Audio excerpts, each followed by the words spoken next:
Hi, everybody. Did you know that investors will lose money each time they buy an income producing security in a taxable account and receive the subsequent distributions? That's dividends or capital gains.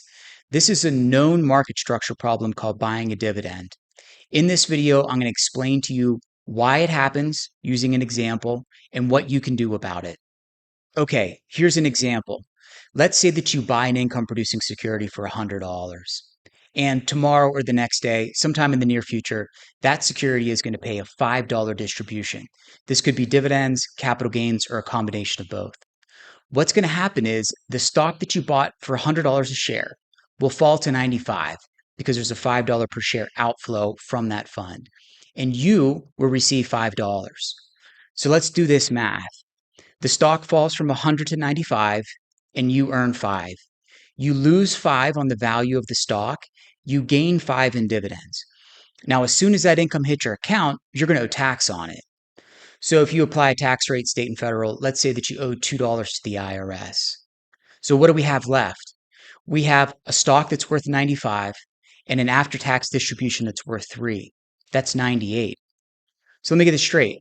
You bought it for 100, you received $5 in income, and now it's worth 98. How is that possible? That's a negative return. It's impossible to generate a negative return if you've received income. Even if your tax rate is 99%, you should still have positive income. So what's going on here? It wasn't income. It was a return of your capital. Just to let everybody know, a return of your capital is not taxable. Here's why this is happening.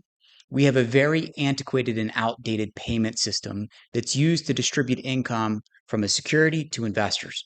I call it the last holder of record system simply because if you're the last person to own a security on the last day of the payment period, you get the whole dividend or distribution regardless of how long you owned it. That alone doesn't make much sense. Regardless, in order to get this antiquated payment system to function, these accrued but unpaid dividends and capital gains need to be included in the price. So investors are unknowingly buying two separate and very different interests when they buy these securities. They're buying an interest in the security, which is what they want to buy. They're buying a secondary interest in the security's accrued but unpaid dividends and capital gains. When those dividends and capital gains are ultimately paid to you, that represents a return of your money. You bought these dividends, then those dividends were sent back to you. Let me give you an example of what this is like. Let's say that you have $1,000 in cash. You deposit that $1,000 in cash in your bank account. Then you go to an ATM machine a week later and take that cash back out. The cash that you took out of the ATM, is that taxable income to you? No. You took your money, you stuck it in the bank, and then you withdrawed it from the bank. That's not income. You're no better off financially. You're at a break even. The same thing is happening here with these funds. You're taking some of your money, you're putting it in the fund. The fund then takes the money that you put in and sends it back to you. You're no better off financially. Unfortunately, all of these distributions, which represent simply a return of your money, are fully taxed. Now, many of you might be thinking this is a rounding error. I can guarantee you it's not.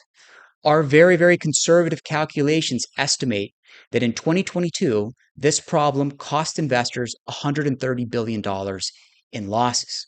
And by the way, for those that want to argue with that number, that's just the on-exchange volume that I was able to get. That does not include the off-exchange volume, which could be 42% of the total, meaning that the problem could be twice as big as what I'm describing to you now. I will say this problem can and should be fixed. I know this problem can be fixed because I built the software to fix it.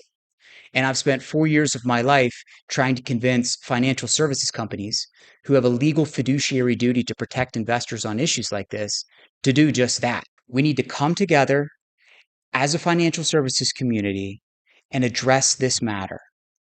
People entrust financial services companies with their life savings, and in return, they're owed a very, very high legal fiduciary duty to act in their best interest. That is not happening, and that needs to change. Please share this video with your friends, your family, your financial advisors, your asset managers. We need to start putting pressure on Wall Street to do what they say and that means do the right thing.